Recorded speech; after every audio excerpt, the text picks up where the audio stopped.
Hello and welcome. I'm Alex Proimos, Head of Institutional Content and Investment Magazine, and this is Market Narratives. This show is a series of unorthodox conversations with thought leaders influencing the world of fiduciary investors.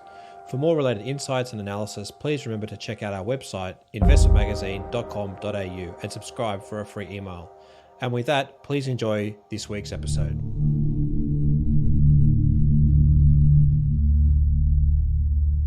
Today I'm joined by Alex Kateb, who is the founder and chairman of the Multipolarity Report. Alex, welcome. Hello, Alex. Nice to talk to you. So let's get a bit of a background firstly on yourself and how did you come to be so interested in geopolitics? Yeah, sure. Well, I have a background in economic and political science. And over the years, I have been working at financial institutions, mostly in research positions. And I came to be interested into the interaction between economics and geopolitics, because this is one of the blind spots that are often overlooked by investors and decision makers. And actually, it matters a lot when you look at all the disruptions that we have been going through. And actually, history is full of disruption, but it's also full of underlying trends that you have to understand in order to make more informed decisions. And therefore, I came to study this crossover, if you want, between economics, finance, and geopolitics.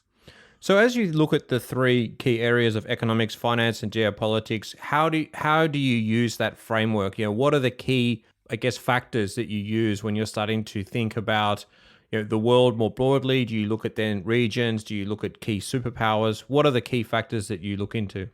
Well, actually, first I try to develop a worldview or on where the world is going as a whole. So, there is this international order, and I try to look at this international order in which there are different players.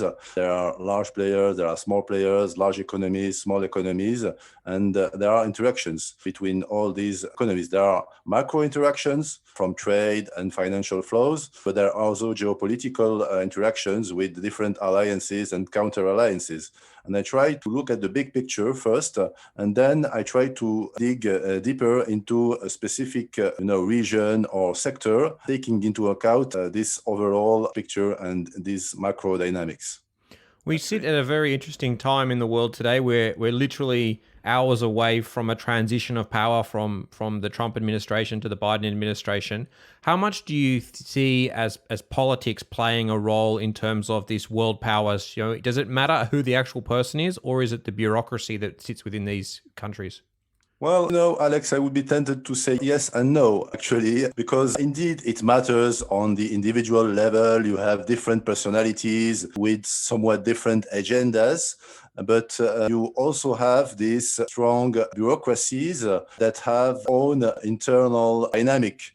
I was reading one book written by Karl Marx a few days ago, in which he was alluding to the fact that, for example, the United States and the United Kingdom were the last countries really to have this all-encompassing bureaucracies. It came at the end of the 19th century, whereas for France and Germany and other countries, it was more ancient. And therefore, you can see that these bureaucracies have over the time developed their own agenda. And you can see it in the US, where you have some agencies which, like the Trade Department, like the Department of State, they have their own agendas, and they are moving these agendas, whoever is at the White House. And in this regard, for example, the China-US relationship is very much shaped by these different approaches from one agency to the other on different topics, from human rights, for example, the Uyghur matter, or in trade, where you have this entity list with Chinese entities that are forbidden from interactions with US investors and companies. And this is all related to bureaucracy, not as much as it is related to the political leadership, which will put more or less pressure on this administration and will try to move them in some direction. But overall, I think there is, as you say, this internal logic of bureaucracies. Look, it's interesting when you're taking a world view. A lot of focus, particularly of recent times, has been between the US and also the EU as a bloc. Probably about 5 years ago, there was a huge focus on the BRICS, the Brazil, Russia, India, and China as a group. And now it seems like Right. all the focus is on China, EU, and Europe, including also the UK and the US. How much do you think that the other BRICS, ex China and emerging markets, still play a role in sort of the world dynamics? Well, I think they really do because, and this is one of the core tenets of my framework and my research, the multipolarity project. The word multipolarity stands for this diversity of players, which all have an influence on the system. And yes, China is a disproportionate member of the BRICS, for example, and we are now talking a lot about China. But if you are looking to India, for example, India has more people than China, and it has been growing at Chinese rates over the last 20 years. It is replicating what China did actually 30 years ago, and therefore we can see a shift of influence in the future with a country like India regaining some weight against China. And you have also the other BRICS like Russia and Brazil, also South Africa to a lesser extent. But these are, attraction powers in their own regions, and they have the capacity to literally, organize their the regions around them. And I think it is relevant now more than ever because we are moving to this new globalization phase. It's not a deglobalization, but it's a globalization that is organized around a few major powers, which kind of attract all the countries around them. And sometimes you have battles of influence, but overall, I think we are really moving in that direction now. One area we haven't talked about, and that's the Arab economies in the MENA region. Right. There's been a lot of talk about that region, particularly around some of the peace deals that have been done over the last few months with the Trump administration. Curious to get your thoughts around how the Arab world is changing and its role in the broader world.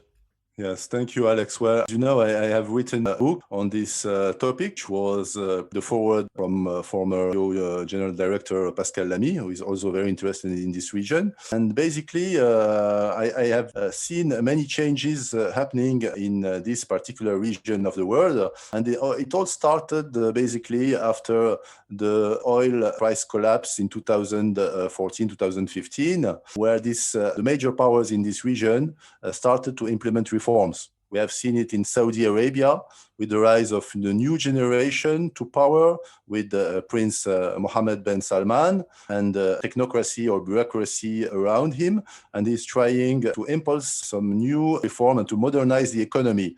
And basically, this region, the MENA region, is one of the least organized region in the world. There are competing powers, and there is no power that actually has this kind of hegemony that you can see in other regions, like in Eurasia with the role of Russia, or in Latin America with Brazil.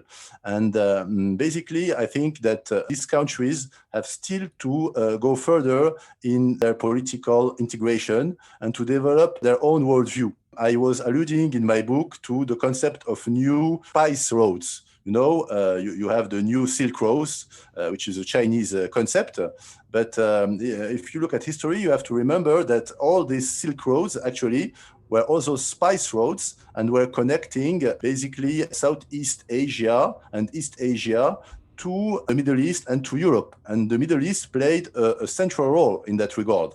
And I was advocating in my book, in a way, to revive these Silk Roads, which at the time led to tremendous advances in technology, in economic power, and so on.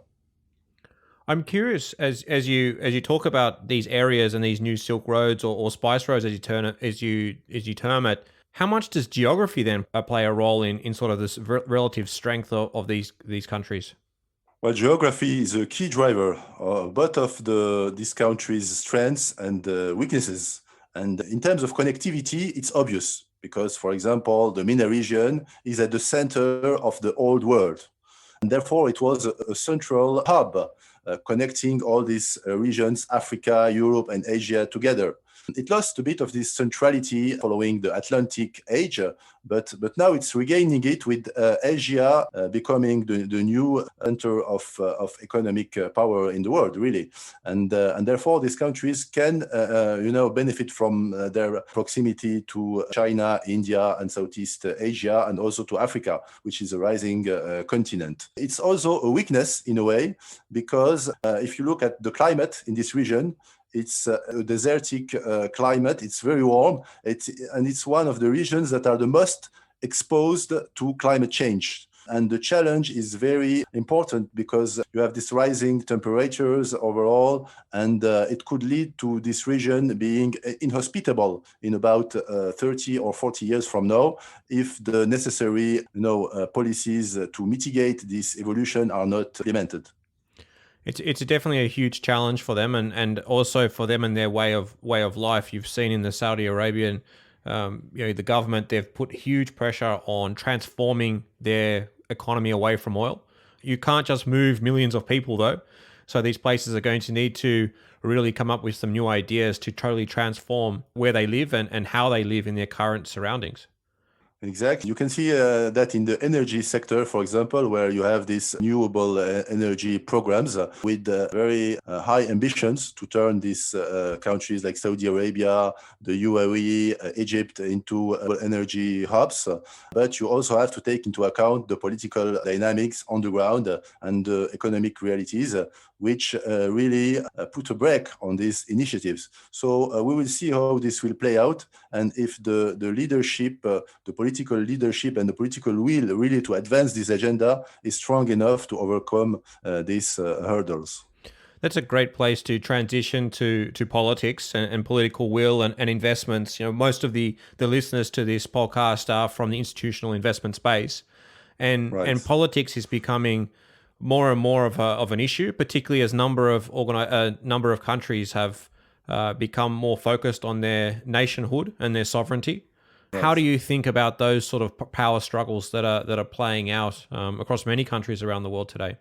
Well, it's interesting to see that you have these political struggles everywhere, both in the advanced countries, so to say, and in the emerging or developing world. From the Occupy Wall Street movement in 2008 to the Arab Spring, down to the instability that we see now in many parts of Africa, for example, Eurasia. We can see that the world is really boiling, so to say, and this instability is also related to the inequality. This inequality debate, it's here. And we have seen it grow and grow over the years because the economic model, basically, of globalization is based first on large companies and shareholders' interests.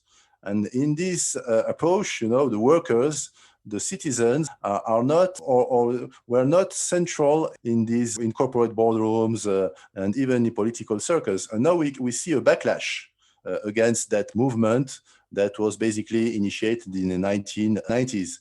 And now we see this calls for more equality, for more social justice. And in a way, you can see it also in the US election, where you have this shift back and forth between grassroots and the elites, and this polarization between two groups. It's very difficult to see how this will play out if there are significant policies that would really reverse that growing inequality.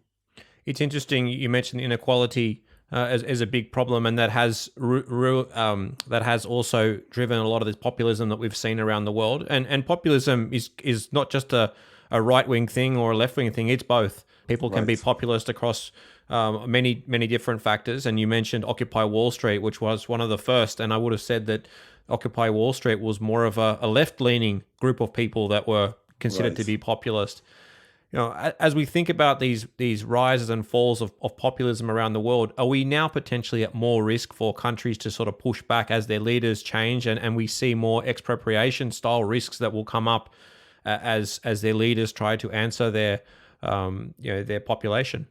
Definitely, I think you're right, because one of the easiest way to answer to this call for equity and equality, actually for the leaders, is to push the nationalist agenda, and because it's easier, that to accuse somebody, a foreign power, from your to be responsible of your problems, of your or social, intricate reality, than really to take the steps to redistribute wealth. And therefore, I think that this is what we are seeing in the United States. The Trump mandate was a kind of wake up call to this reality, but it stays with us even if Trump is gone. And in China as well, you have seen this slowdown in growth, very significant slowdown in growth over the last 10 years, so to say, or 5 years. And now the leadership, tries to move the debate from growth to China's leadership in the world. And this is in a way some kind of trick to calm this social discontent that has been rising in China as well. China will be the first buyer of luxury goods in 2025. I have read that somewhere. But at the same time, you have whole provinces and regions which are kind of left behind of the Chinese economic miracle. And this will translate sooner or later into politics. There is a reawakening of politics. And I think this is the most critical, threat that the Chinese leadership now is considering, much more than the threat from foreign powers, actually. It's interesting if I think about China and their threats to the leadership and the power of the leadership. One thing that they've done very strongly is crack down on free speech, a lot of control over their social networks and the ability of people to mobilize and potentially push back against the government. We've now seen that similarly happening in the US. How much do you think that social networks and the technology of social networks play a role in sort of the political stage that we're in at the moment? Well, I think it has played a tremendous role, no doubt about that. And all the movements that we have mentioned, the Occupy Wall Street, the Arab Spring, for example, it was called by some people a Facebook revolution, because this mobilization power that these social networks had on the young people and other activists. And this is something that is completely new. It did not exist like 20 years ago. At that time, you had some political activism and movements, but usually it used to go in waves and then to fade away. But now with the social networks, you have this momentum that is building.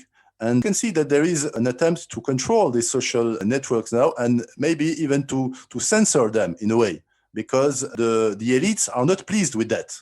It's not populist to say that. It's a reality. And I think there will be a new generation of social networks and technologies that will overcome this attempt to censor free speech. We have seen it with Parler, for example, which was kind of put down by its internet provider. But now Parler has found alternative ways to go around these measures and to revive its space. And if you look at, for example, cryptocurrencies, it's also an alternative economic reality that is being developed and that tries to overcome all the restrictions that the states like to put on the movement of capital, of people, and of ideas.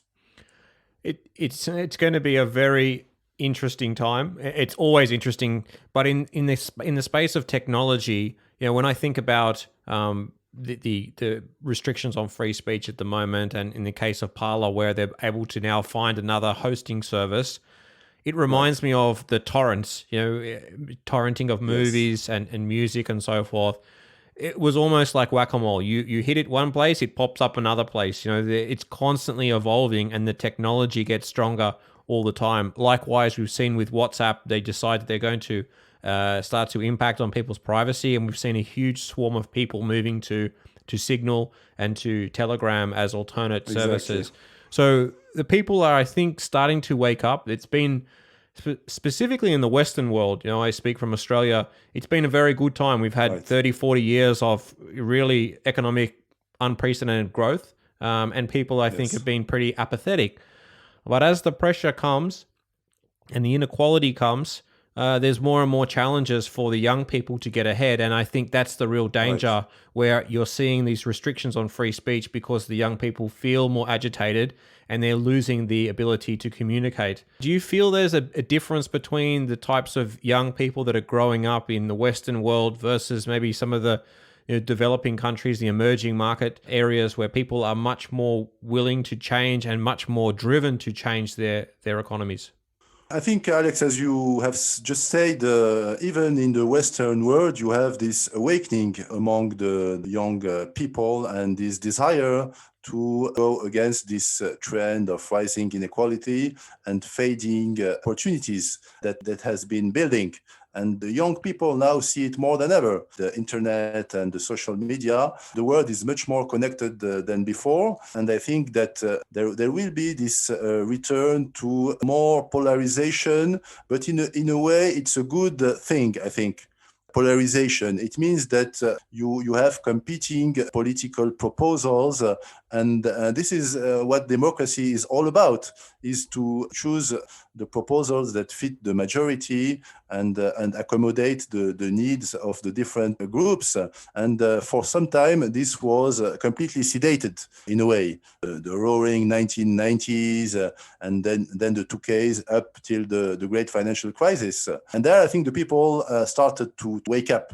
And now with the pandemic, I think it's even more the case because the people see the power of of big tech. They see the power of the governments that put all these restrictions in place, which are for most of them for good reasons. But they see the people see how this impacts their freedom, how this impacts their opportunities as well, and they want to have their say in that. They don't want some bureaucrat to decide in a corner on their future, and I think it's a positive thing overall. How much do you feel that the indebtedness, particularly of the Western world, in terms of the people more predominantly, are restricted from speaking out because they are so paranoid about their job and the debt load that they have, versus again some of the developing countries where they don't have such these heavy debt loads where they're restricted almost to speak out? Well, I think it's right to say that in these developing countries, most of the people, especially the young people, have nothing to lose. So actually, they will go for the revolution rather than for some kind of slow-moving reform process. But you also have the reality that in these countries you have mostly authoritarian powers. And actually, we have seen it in the Arab Spring, for example. You had a strong backlash and boomerang effect, so to say, from the political elites against these rising demands for equality, for justice, for freedom. So I think the situation is also complicated in the developing world because, if you go in the street and you protest, you can go to jail and stay there for years, which is not the case actually in the Western world where you have this right to protest and even with these limits that we have been talking to express your opinions. As we talk to institutional investors, as the broad audience here, many of them are starting to look towards China as an investment opportunity, other emerging Right. markets. I know many have been looking even at India and Brazil.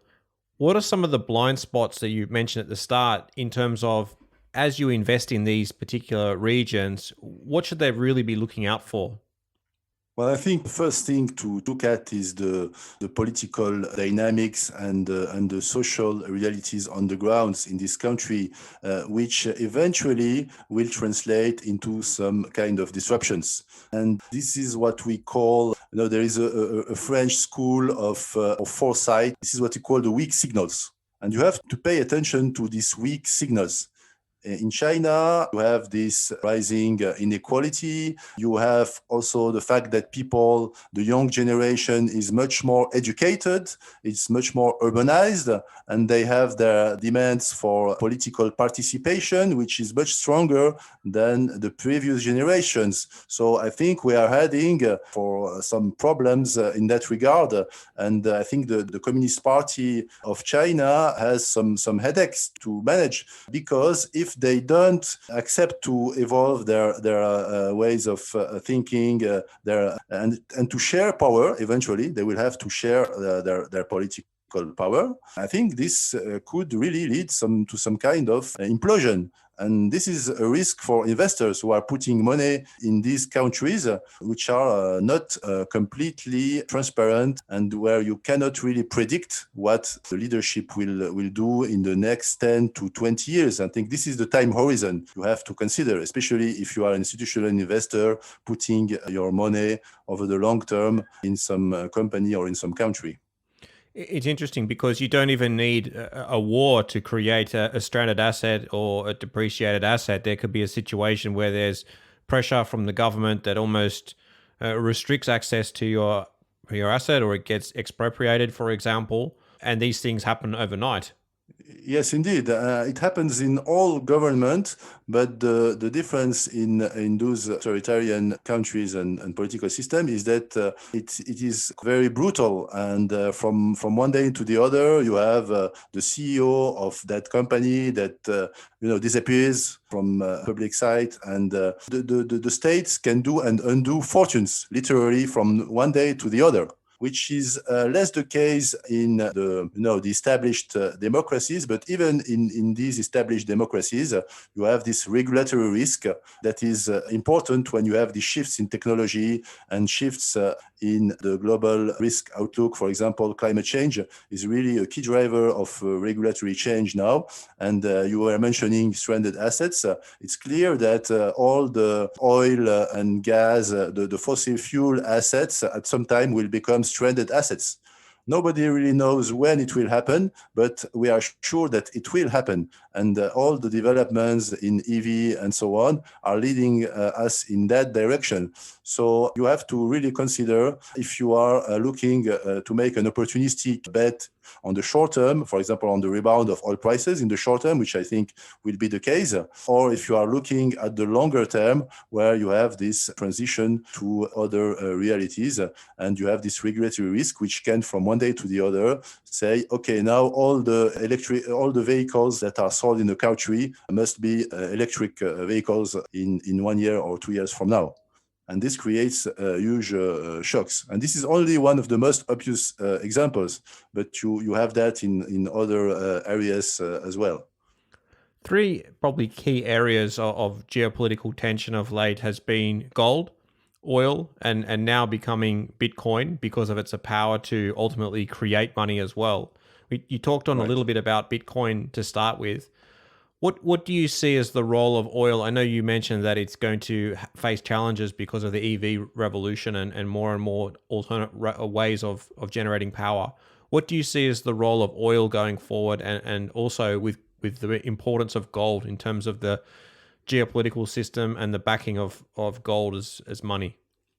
Right. Well, I think oil will be mostly used as a feedstock for the petrochemical industries in 20 years from now. Beyond oil, you have to look at natural gas, for example, which I think actually has a much more important role to play in that transition for realistic reasons, because we cannot jump from day one from a system that is based on fossil fuels predominantly still today to a world economy that is based on some kind of miracle renewable energies that are yet to be invented, even on today's renewable energies. If you take hydrogen, it's a good example, because you have this so-called green hydrogen, which is made from renewable energies through a process of electrolysis. You put electricity into water, and then you have hydrogen and oxygen. But most of the hydrogen that is produced now is not done that way. It's extracted from natural gas.